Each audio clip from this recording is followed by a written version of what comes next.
Chess, the game of kings. If you're a human being on planet Earth, you've definitely at least heard of chess. Early versions of chess have been around since the 8th century, and it's grown to become a worldwide phenomenon ever since. Chess.com estimates that 70% of adult population has played chess at least once in their lives. But times have changed since the 8th century. There are hundreds of other board games and card games that have risen since then, not to mention the unprecedented boom of video games among the masses. Which leads to one question. Why does this board game that's centuries old continue to be so popular today?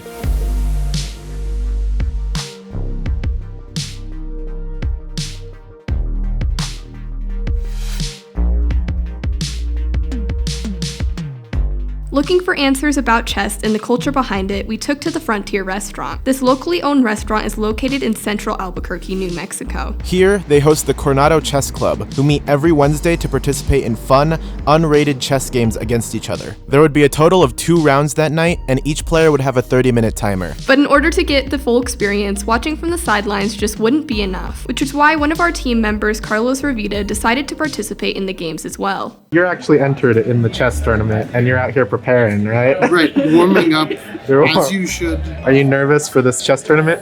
Yeah. Yeah? Yeah, no, I'm tough. How long has it been since you last played, competitively? Like 12th grade was my last one. Oh no. Well, I can't do anything with the knight because I fucked myself over, so I'm just gonna bring it back, and if he comes in, I can kill him with him. Leo versus Carlos Rivera. Any questions? Who's Leo? And just like that, the game's begun.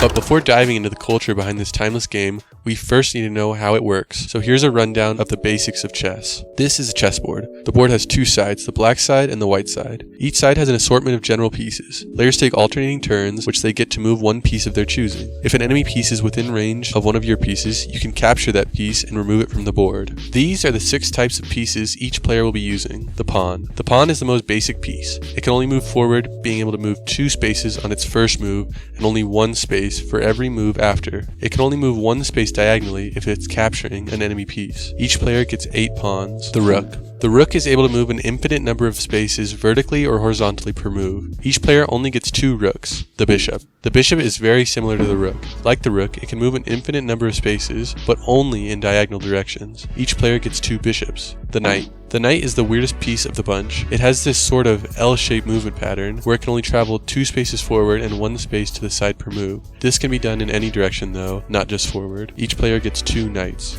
The queen. The queen is a combination of the rook and the bishop, making it the most powerful piece on the board. It can move an infinite number of spaces in any vertical, horizontal, or diagonal direction. Because of this, each player only gets 1 queen. The king. While the queen is the most powerful piece, the king is the most important. It can only move 1 space per move in any direction, making it pretty weak in combat. However, the king is your endgame. If your king is captured, you lose. To win a game of chess, you need to capture your enemy's king. If your king is stuck in a position where it can't move any spaces without being captured, that's a checkmate, and the other player would win. How old are you, brother? 9. Okay. Alright, so what happened here? I guess size does not matter when you play chess. A 9-year-old beat me, and I'm 19 years old, and I'm supposed to be wiser. This kid is smarter than me. Beat me in less than 18 moves? On a scale of 1 to 10, how would you rate your performance? Not good at all. My preparation is not as sharp as it used to be. I don't think you woke up this morning and be like, you know what, I'm gonna be in a chess tournament. Right, I didn't think of that. And just like that, it was time for the second round.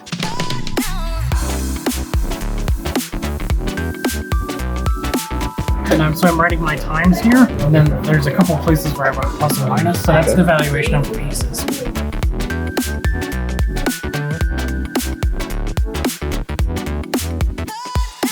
You just finished up your second game, right? Yeah, it was intense. It was a closed position. Moves his king forward. I take his queen and I just end up destroying everything that he built. And that's why I play chess.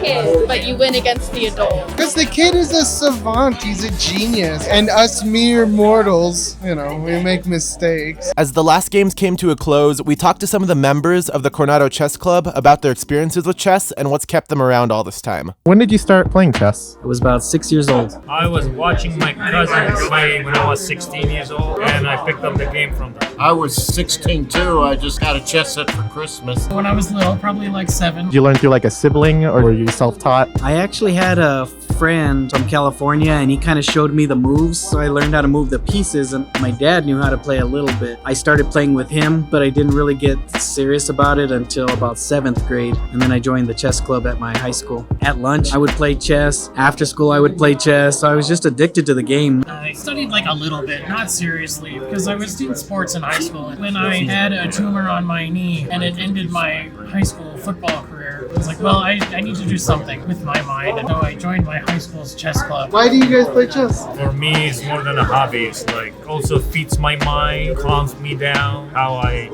do my downtime. I like it that it's a one-on-one competition. I gravitate toward independent, singular, competitive type things. After I graduated, I asked myself, is chess worth pursuing? So I pondered it for a few weeks and I decided yes, it is. It's a tremendous way to meet people, expand your mind, and it's the most popular 2-player game in the world. What about chess appeals to you more than like playing a video game or like any other board games? I liked chess because of all the strategy involved. Being able to look forward, being able to strategize and kind of plan out an attack or a defense. That's always been interesting. It's just a fascinating game, and it's a game you can play your whole life. How much time do you put into like practicing chess and studying up? I haven't studied in 15 years. Yeah, it's been a while for me. Study. I used to be the old-fashioned, get a chess book out, go over the game, get a board. I play online with my best friend from 7th grade. We were on the chess team together. And then during COVID, you had the Queen's Gambit, and I kind of got more interested in it. Then I found chess.com and Chessables and some of the other online stuff because during COVID, you're stuck at home. I started bringing the chess books back out and setting up pieces and playing, and I've gotten a lot better just playing more and more games each week, and I really enjoy it. It's a great game. Thank you so much for your time. Yeah, sure. Really appreciate Anytime. it. If you'd like an autograph, just... My name's Lewis.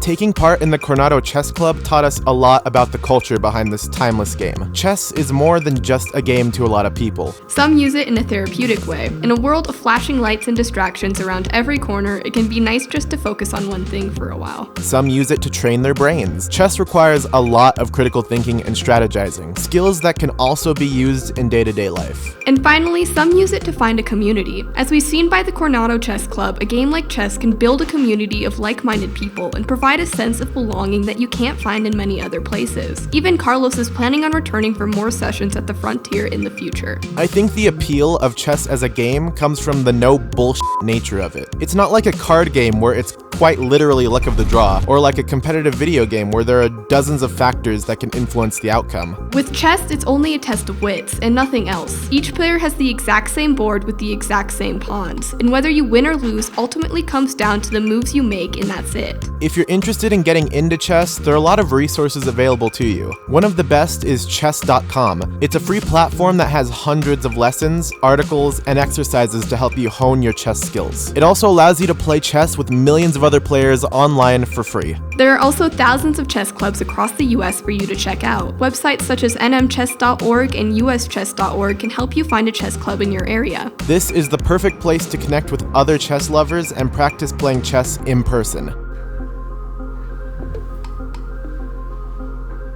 And this is where I reside. Like a dramatic zoom in. Ready? Watch this. I don't know. Did I mention I hate this game? This is the best time to bring that up, yes. It does zoom in. I